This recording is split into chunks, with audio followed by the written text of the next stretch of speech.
Live from the WACH Fox studios, it's WACH Fox News at 10.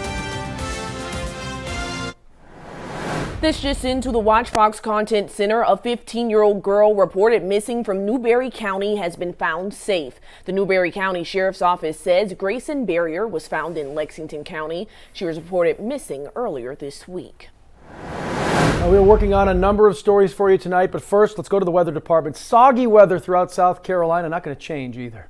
And what's brought us all that rain is now heading toward the Carolina coast. Samantha McCullum is in for Chief Meteorologist Josh Knight with the latest. Yeah, so this area of disturbance brought us lots of showers today. We saw a lot of rain yesterday as well. You can see that it's starting to look a little bit less disorganized as it moves over the land, and we are seeing a little bit of relief. Only some more showers and thunderstorms down towards Aiken County at the very moment. But as you can see, we saw a lot of rain today, about an inch up in Winsboro, only not a little bit less than a half inch for us here in Columbia. But check out how much Aiken got, about 2.5 inches of rain today. So those areas that are flood prone, just be mindful of it. Make sure not to drive into any flooded area. It only takes one foot of water to move a flooded vehicle, so always turn around, don't drown.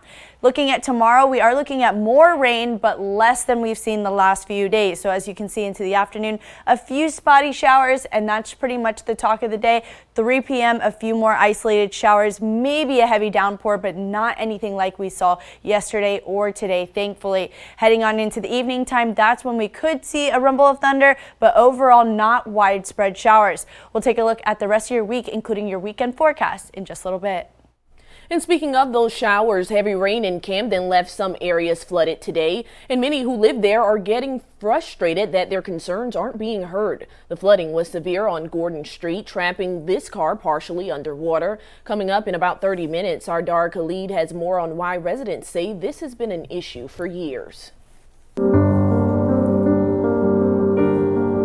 For the first time since June 21st, state health officials reporting fewer than 1,000 new daily coronavirus cases. However, 20% of the latest tests are positive. DEC also announcing 19 more deaths. Here's the latest breakdown. 934 new cases and those 19 additional deaths. That brings the death toll to 838 people. There are now 47,214 cases across the Palmetto State.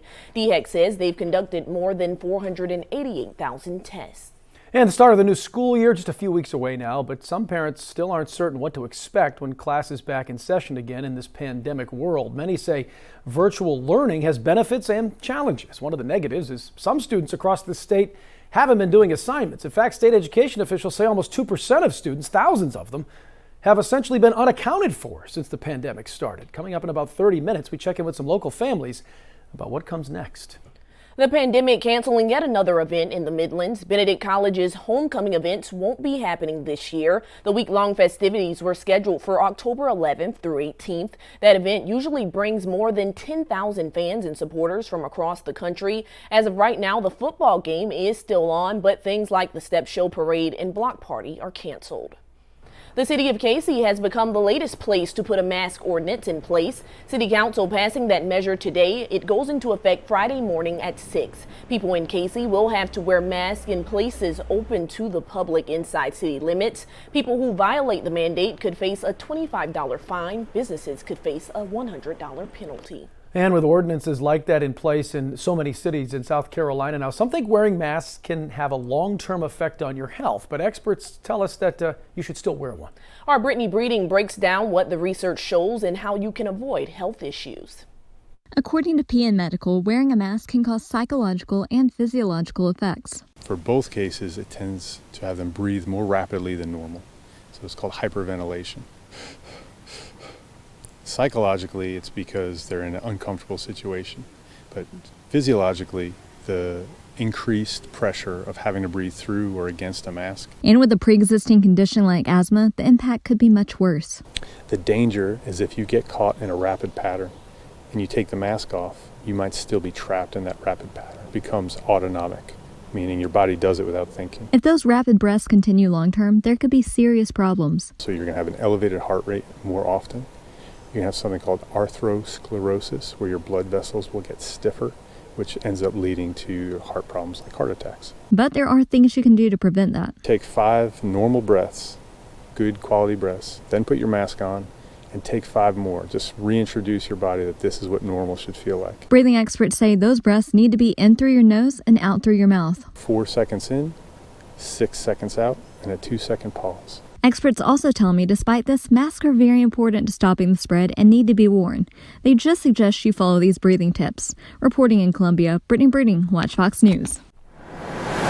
Only on Fox tonight, deputies say there's more to uncover in a Columbia man's death. These are pictures of Theron Woodard. The Columbia man was shot and killed last May. Richland County deputies are now reopening the investigation. Woodard would have turned 28 this month. Investigators say they are hoping to give his family a birthday gift by finding that man's killer.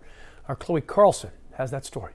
They don't want this to become a cold case. They want it to be actively pursued and hopefully bring some closure to him. Richland County Captain Brian Godfrey is talking about the family of Theron Woodard.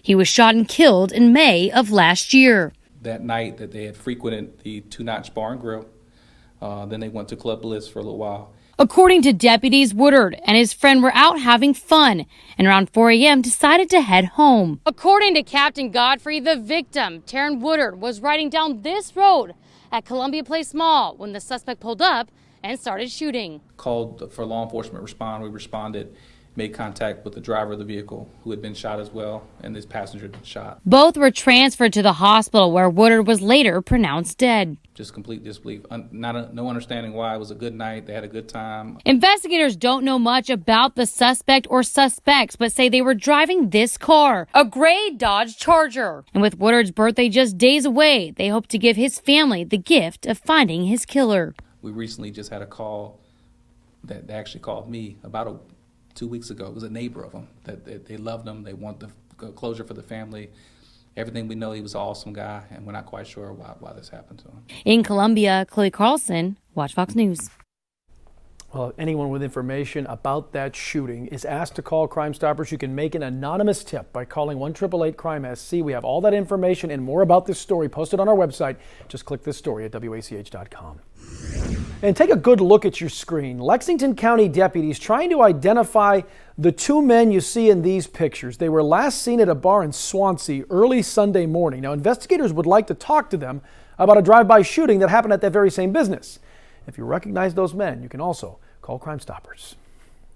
We now know the name of a man found dead in Lake Murray off Willow Cove Road. The coroner says 38-year-old Clint Brown died of the suspected drowning. DNR officials say he and another man went overboard after the wake from another boat filled theirs with water. Officials say another boater came by and saved one of the men. The incident is still under investigation. 3 Columbia men faced charges in city riots more than a month ago. These are pictures released by the Richland County Sheriff's Department during those riots on May 30th. Javante Jackson, Magnificent Rice, and David Lovett faced charges for inciting a riot. All 3 are at the Richland County Jail. Deputies say they have made more than 80 arrests in connection to those riots. Well, the pandemic has put so many things on hold, but the need for blood is not one of those things. In fact, donating might be more critical than ever. Right now, hospitals finding new life-saving ways to use those donations. We'll explain a little later. And a police officer fired. What a witness saw that led them to call authorities, that's coming up a little later. New information into the newsroom about missing 6-year-old Faye Sweatlick. This is a brand new photo released by the KC Department of Public Safety. Police say this is the last picture of Faye before she was reported missing. We've learned she was last seen playing in her front yard along Londonderry Lane in KC. We also have new details about her clothing.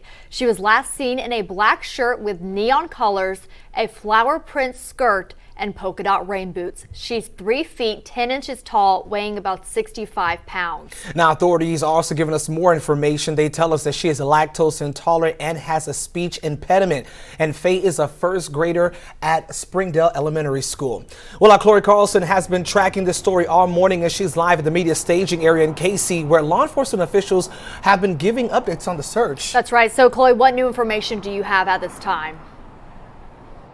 Hey, good morning, Candace and Franny. Well, we've been talking all morning about that law enforcement presence here in the area last night. Well, that has continued into this morning. I was talking earlier, we've seen a helicopter for the past hour hovering over that subdivision, getting an aerial view of the area, seeing if they can see that little girl in the area. Now, not only that, I've also seen police officers walking this area that we're in right now, as well as firefighters walking to the subdivision behind me, again, trying to find more information about her whereabouts. Now, let me give you a walkthrough of the events that unfolded yesterday for Faye Marie. Now, she went to school as usual at her first grade class. School ended. She got on the same bus as usual, and there's actually video footage of her getting off the bus at the same bus stop she always does. It's a short distance from her home. Now, Candace, as you said, she was playing in front of her home, according to family members, but it's between then and 5 o'clock when family members say she went missing. They called officials for a missing persons call. It was at that hour where officials from across the state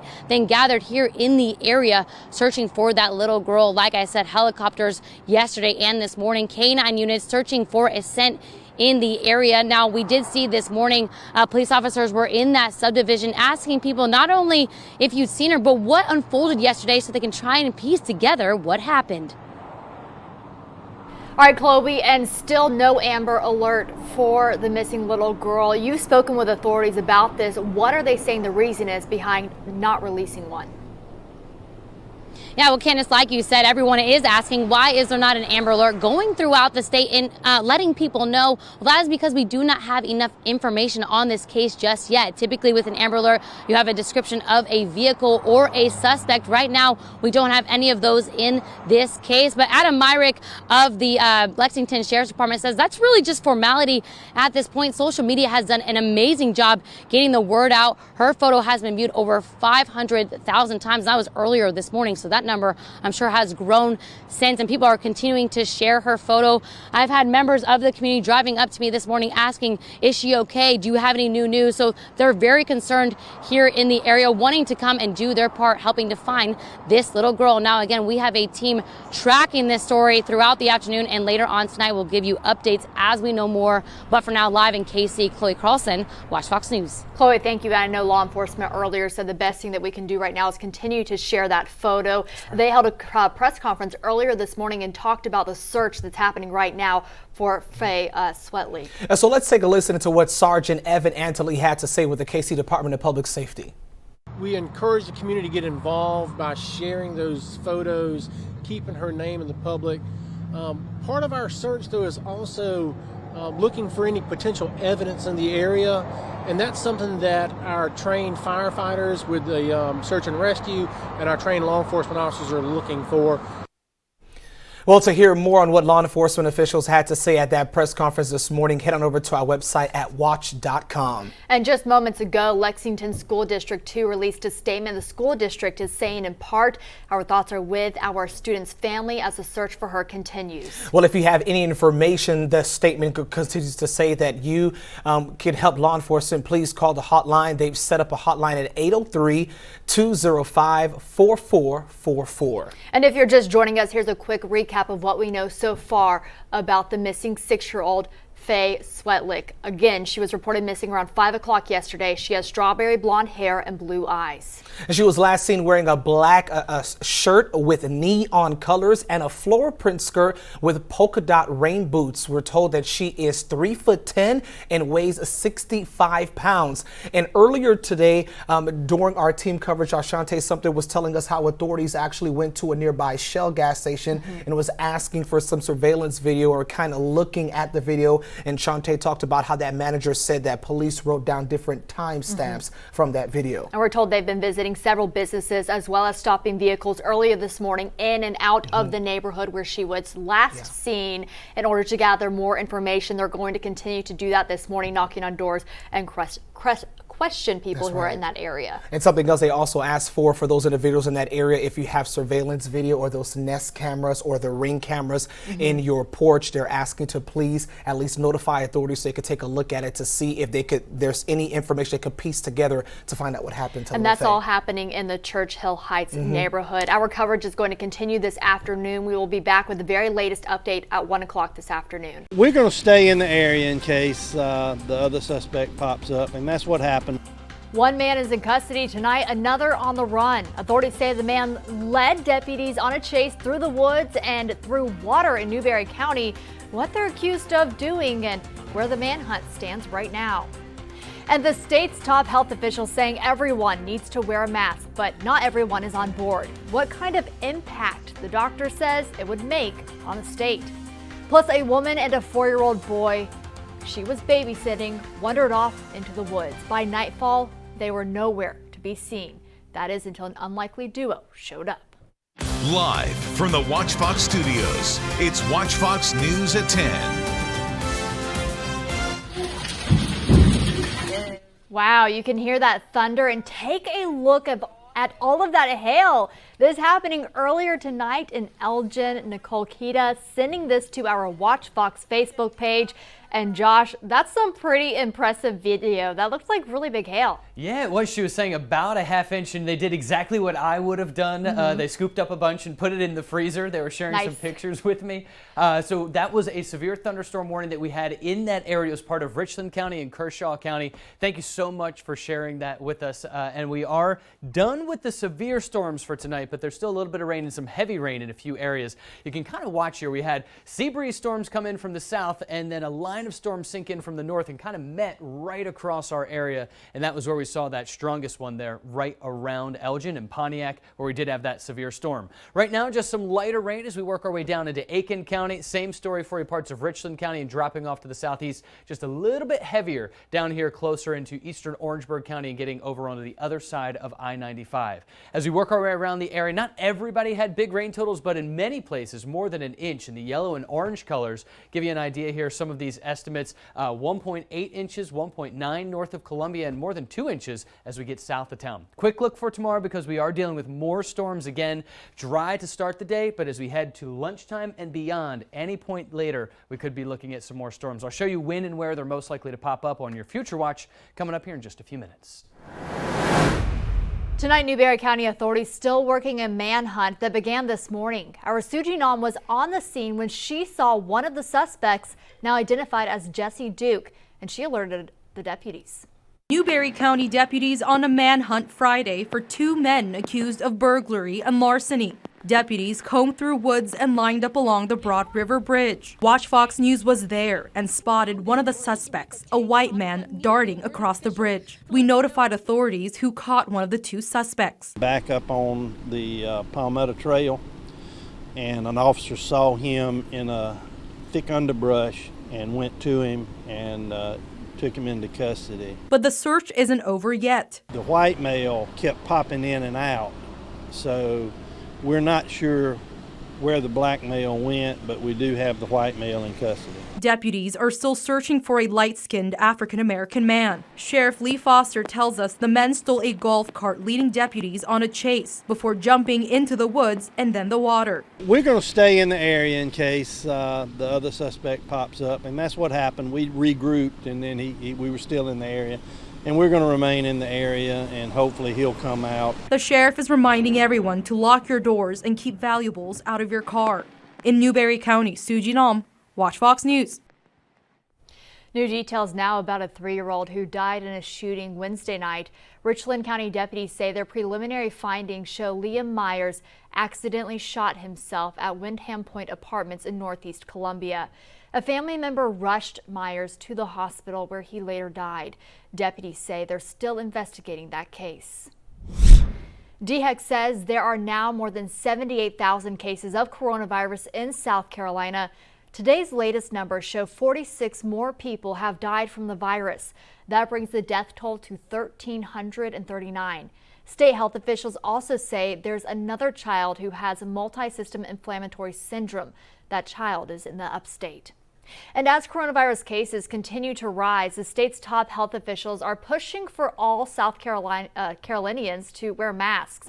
In the meantime, the governor has not made a statewide mandate. Our Shay Simon joins us live now, and she has more from state leaders and how a lot of you are reacting. Shay. Yeah, Candace, there have been mixed views on this. Some people I spoke to say they agree with the mask mandate, while others say they don't agree. But state epidemiologist Dr. Linda Bell suggests that everyone wear a mask no matter what side they stand on. Wear your mask. That message tonight coming from the state's top health official, Dr. Linda Bell.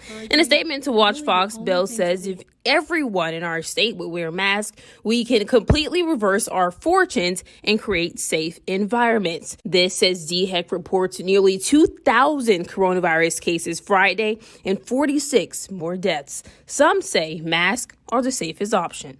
Just like I put on my pants and my belt, I grab my mask as well. So it's just the new norm. I suggest everybody to wear a mask. Dr. Bell says if we don't, we're all leaving ourselves, our families, and neighbors defenseless against COVID-19. But not everyone agrees. Some say wearing a mask should be a personal choice. If I'm not wearing a mask, but you are, it's supposed to be protecting us from you. And if I've been tested or someone's been tested and it's shown that we don't have it, then why are we wearing a mask? In some cities and counties across the Midlands already have a mask mandate in place, but State Governor Henry McMaster has stated previously that he does not plan on making masks mandatory across the state. In Columbia, Shay Simon, WACH Fox News. All right, Shay, thank you. The South Carolina chapter of the American Academy of Pediatrics says they don't want politics to play a role in children's safety during the pandemic. The group released a statement saying state leaders need to make sure there's adequate funding for education during this time. Part of their letter says, quote, science should drive decision-making on safely reopening schools. Public health agencies must make recommendations based on evidence, not politics. They also say one size fits all. That approach, it's not going to work during these times. As USC students get ready to head back to school in a few weeks, the university is taking steps to ensure safety. Any student living on campus and in campus housing has to take a coronavirus test and show proof that it came back negative before they can move in. I think it's a smart idea if they really do want to, bring everybody back and for it to all be safe. I think that's the best choice of action to make sure that we're keeping everybody safe. If a student doesn't get tested, there will be tests on campus, but here's the catch. Students will be required to self-quarantine at a non-university facility at their own expense until test results are available. And we're just a few weeks away from the start of school. A lot of parents still struggling with how to keep their children safe this year. Our Brittany Breeding gives us a look at a new CDC tool that can help you with that big decision. The CDC School Decision-Making Planner gets parents thinking about what they should do when schools reopen. The topics include coronavirus risk, the school's reopening plan, and virtual learning feasibility. Just give kind of like a checklist for the parents, something to go by so they're not making their decision just on their own, that they have something to back that up. Some parents say their kids' schools have already announced that they'll be starting the year off virtually. I have a sophomore at AC Flora, and they will be at home first.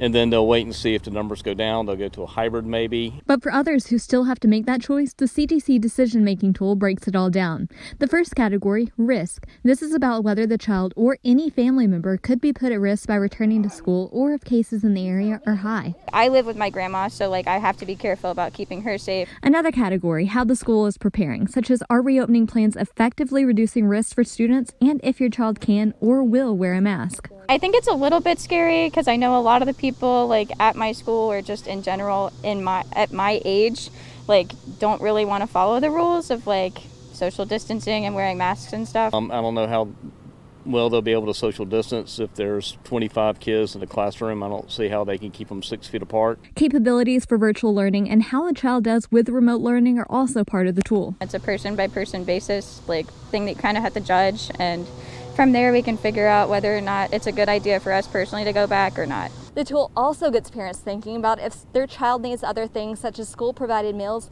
IEP, tutoring, or mental health services. Reporting in Columbia, Brittany Breeding, WACH Fox News. And we know some of you have a lot of questions, and WACH Fox is your source for school coverage. Just head over to our website, wach.com. A man with a heart for wildlife loses his job trying to protect them. Why, he says a bill needs to be passed to protect the animals he was told he needed to kill. Live from the WACH Fox studios, a special town hall. This is the power of the primary. Good evening, everyone. Brian McConkey here on a Monday evening with tonight's Town Hall Forum on the power of the South Carolina primary. We have assembled an incredible panel here. Joel Sawyer is here, GOP strategist, Dr. Todd Shaw, USC political scientist, and our old friend Joel Lurie, the retired senator, but not retired, period. Still doing a lot. Got out of politics. Still doing quite a bit. Also, we'll be adding Lynn Teague from the League of Women Voters a little later. But for the next 90 minutes, we're going to be looking at what many call a make or break vote here in South Carolina, the first in the South primary. We put together quite a team. This is only part of the team. We also have my partner in news, Myra Ruiz, Shante Sumter, taking your questions on social media, and reporter Suji Nam, looking at every part of this campaign. That's where we start now. Suji, live at the State House with more on what history tells us about the primary. Suji. Brian, the first in the South primary is a critical battleground for so many of these presidential candidates. Now, the importance of South Carolina shown in historical campaigns like that of nearly 4 decades ago. The first in the South primary, a critical battleground in the fight for the presidential nomination. If you win South Carolina, it gives you momentum and allows you to continue fundraising. So it is really critical in the eyes of the candidates. Some historic moments in the Palmetto State, like in 1976 for then candidate Jimmy Carter. But he came here and won and proved to people that in the South, at least, he was strong. And he went on to win the nomination and, of course, to become president. 4 years later, it happened again. And the momentum led to Carter being voted out of office. Ronald Reagan won by a wide margin and surprised everybody. In 2000, South Carolina proved to be that same launching pad for Republican George Bush. And he lost in New Hampshire. And people said, oh, heavens, he's dead. But he came to South Carolina and won convincingly in South Carolina. In 2008, Barack Obama earned 55% of the vote, compared to Hillary Clinton's 26%. That win led to controversial remarks by President Bill Clinton, who said voters only backed Obama because of his race. Political observers point to the importance of the African American vote in South Carolina. In 2016, that crucial voting bloc again played a role, this time in Clinton's favor. Secretary Clinton had shown some weakness coming out of Iowa. She came to South Carolina and really was able to win an overwhelming victory given her support in the African American communities. As of right now, there will be no Republican primary in the Palmetto State in 2020. It gives President Trump a clear path to the nomination despite a challenge from 3 GOP opponents. However, a lawsuit filed earlier this month could change that. Fairness, regardless of what the literal rules or law says, fairness demands that Republicans have a primary. They're pretty much convinced that Donald Trump is going to be the candidate. Again, there is no GOP primary as of right now. Republican lawyers are fighting back, saying that this takes away their party's right to vote. Myra?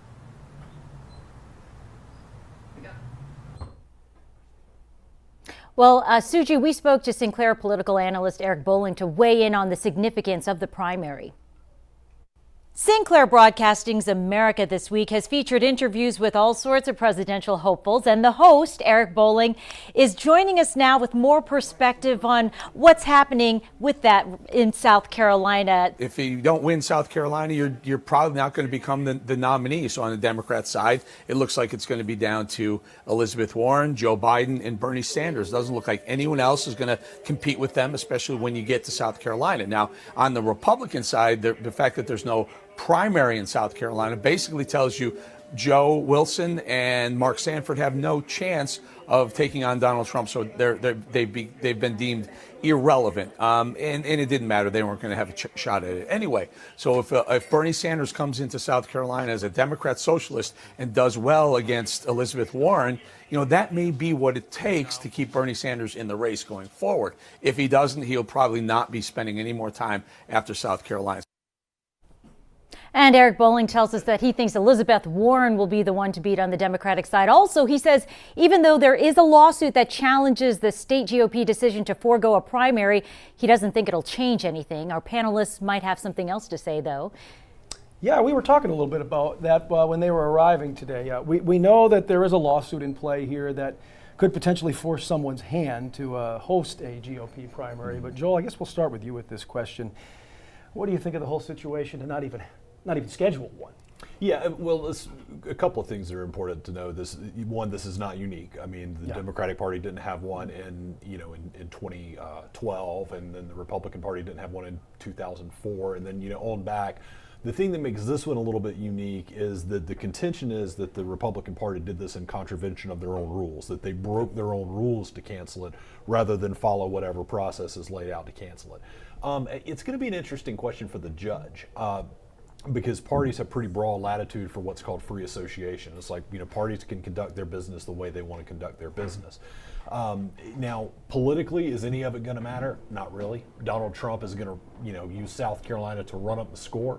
And it may even, in some ways benefit Donald Trump by, giving him a way to rally his base if he is able, if they do end up having the primary. But one way or the other, we're not looking at any kind of lasting outcome for either having or not having this primary. Sure. Todd, when we look at that situation, the contention is that the voter doesn't have their voice heard because there's no primary. What do you think of that as an observer looking at this? Well, that's a valid point on one level. I mean, I think even if there's a foregone conclusion that President Trump will get the nod here, the strong nod here in the state. Maybe even supporters would like to be able to cast an affirmative vote for him to be the nominee. I don't know if, in fact, if you're a strong Trump supporter, that you would be terribly torn up about him not being a primary. I will say that primaries do provide some ability to provide wind to the back of the front runner. Of course, there's also dollars you have to spend, but from the voter standpoint, there's probably a strong rationale for that as to having at least a say in the process. Sure, dollars are a big thing for South Carolina when it comes to the primary, and I know Senator Lurie, you dug up plenty of trivia you were teasing the guys about before we got here, but history plays in the favor of the winner here so much. No question about it. If you win South Carolina, if you go back just since 1992, when South Carolina really started moving to the front of the primary season, there have been, I think, 10 contested primaries, not counting incumbents, Bush or Clinton, Obama.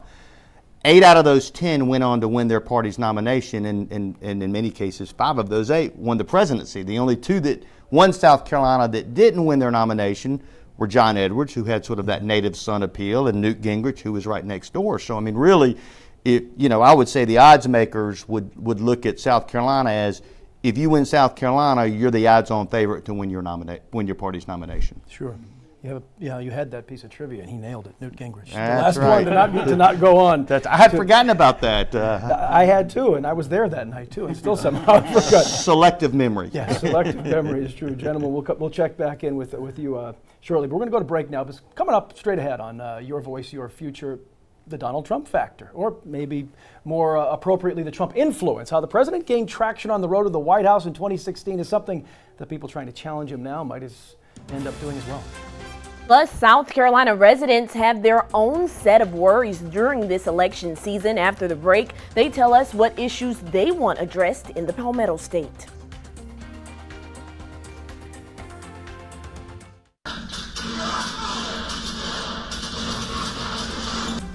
Gunshots heard on a deputy's body camera video the day Corporal Andrew Gillette was shot and killed serving an eviction notice in Suffolk County. So, a closer look at that video and what led up to that gun battle.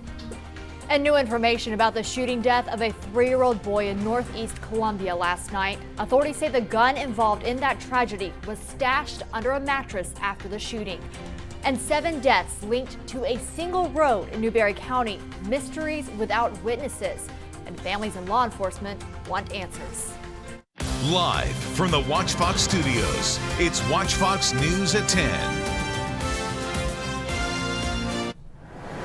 Well, at this hour, we are learning more about a shooting that killed a 3-year-old boy in Columbia. We first told you about this last night at 10.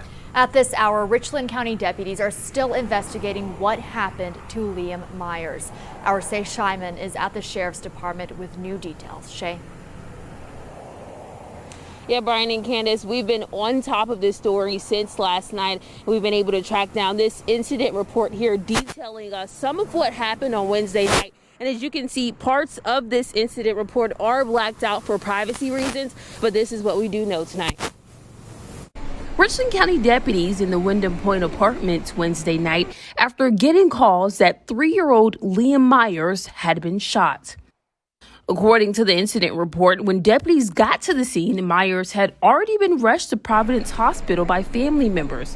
Deputies reported a man returning to the scene with bloody hands. Witnesses told deputies they were talking in another room of the apartment where the shooting happened when they heard a gunshot and believed the little boy accidentally shot himself. The report also says the woman who lives in the apartment put the gun under a mattress after the incident. Deputies say they found a Glock 45. And the coroner has determined that the 3-year-old did die from gunshot wounds to the chest, but did not say that the 3-year-old died from self-inflicted gunshot wounds. Tonight, deputies say that this case is still under investigation, and as of tonight, no one has been charged in this case. In Columbia, Shay Simon, WACH Fox News. Thank you for that, Shay. Good evening to you. We've been dealing with a few thunderstorms across the area. This video shared with us here. Chris Bland, one of our engineers here at the station, got this from our roof, and you can see here just a little bit of lightning out there. I slowed it down so you can see it a little bit easier, but those still thunderstorms going on for some of us. If you live farther off to the southwest of Columbia, you can probably see all that lightning down closer to Augusta, and then on the north side of town, or even just looking north from Columbia, you might still be able to see some of those flashes of light up there. North of Winsboro and working our way outside of the WACH Fox area into parts of Kershaw County as well. That's where we do still have some of these thunderstorms ongoing. Some gusty winds, heavy rain, and clearly some lightning with these storms. Most of us are dried out right around the metro area, and that's how it will stay throughout the rest of the evening. 79 degrees for you right now in Columbia, 81 for Newberry, 81 in Orangeboro. Cooler spots, of course, where we've had that evening rain. Most of us are going to work our way back down into the low 70s tonight. 88 by noon tomorrow. We'll be tracking that chance for some afternoon thunderstorms, but especially for tomorrow evening. I'll have the latest on that coming up. He was ambushed. That's what Sumter County Solicitor is saying about the shooting death of Corporal Andrew Gillette. The veteran of the Sheriff's Office died in February. No charges will be filed against the deputies involved in the shooting death of the suspect who shot and killed one of their own. Now, the solicitor says all 3 officers involved here acted very reasonably and heroically as they were shot at while trying to serve an eviction notice. Our Suji Nam has more.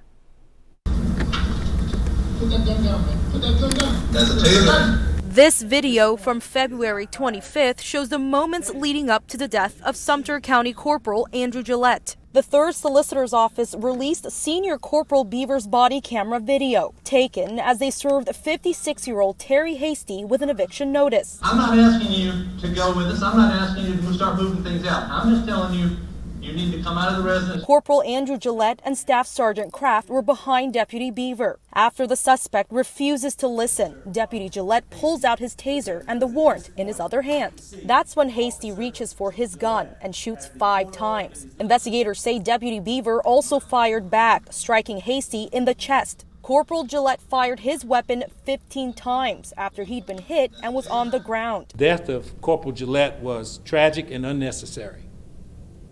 He was ambushed, and yet he fought to cover for his colleagues and protect them from serious harm. Investigators ruled no charges to be filed against all 3 officers. All 3 of the officers acted very reasonably. Corporal Gillette worked at the Sumter County Sheriff's Office since 2013, and before that, he served in the Air Force for 12 years. He is survived by his wife and son. He loved doing what he was doing, and he just met very unfortunate circumstances that day. The Sumter County Sheriff's Office want to continue remembering Corporal Gillette as a hero. Officials say that the other 2 deputies involved were not injured because of the corporal's brave actions. In Sumter County, Suji Nam, WACH Fox News. Now, the Sumter County Sheriff's Office wants to continue remembering Corporal Gillette as a hero. Officials say the 2 other deputies involved weren't injured because of Gillette's brave actions. To see the video in its entirety and everything the solicitor said in that news conference today, just head to our website, wach.com. In Orangeburg County, authorities say surveillance video shows a man shooting a convenience store clerk during an armed robbery. It happened around 3:30 Wednesday afternoon at a Quick Mart in Roseville. This is security video of the incident. Shows the gunman and the clerk eventually pulling on the cash register at the same time before the clerk was shot in the arm. On July 14th, deputies say a store on Bamberg Road was robbed in a similar manner. If you have any information about either of those incidents, you can make an anonymous tip by calling Crime Stoppers at 1-888-CRIME-SC. A former Midlands Tech student accused of having 90 guns in his home and researching mass shootings has been indicted.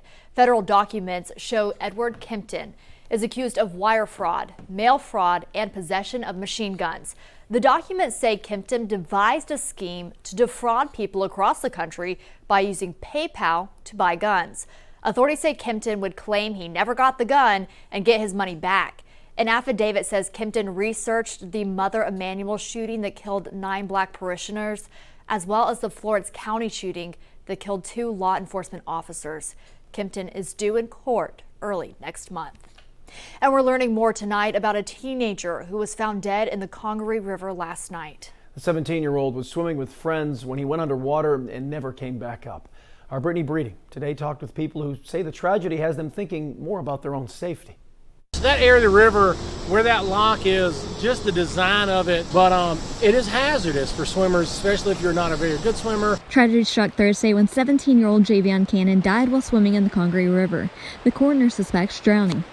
You just wonder what the circumstances were with somebody watching him. Did he get hurt? You know, it makes you just wonder, but it's very sad. And some people we spoke with say they've had scary situations. When I was kayaking, I kind of got stuck, I thought, and I was a little worried, but it only lasted momentarily. I would bring my grandchildren here easily. But this hasn't stopped people enjoying the river. It's a lot of fun. It's not as dangerous as some people think it is. The current keeps moving, but at times you're kind of lulling and not going so fast. Reese Turner tells us safety is always top priority. Would kind of incentivize me to kind of keep on bringing my life jacket with me with a kayak. But I was kind of surprised. I'm not used to the river being that intense. As long as you're paying attention while you're out there, you're going to be safe. That's times when people get hurt, is when they're not paying attention. But they and the pros know there are times when you just shouldn't be out on the water. Especially after rain, we are always looking at the water levels and stuff. If the water levels are too high, we shut it down. The KC Department of Public Safety is still looking into what led up to Javion Cannon's death. Reporting in West Columbia, Brittany Breeding, WACH Fox News.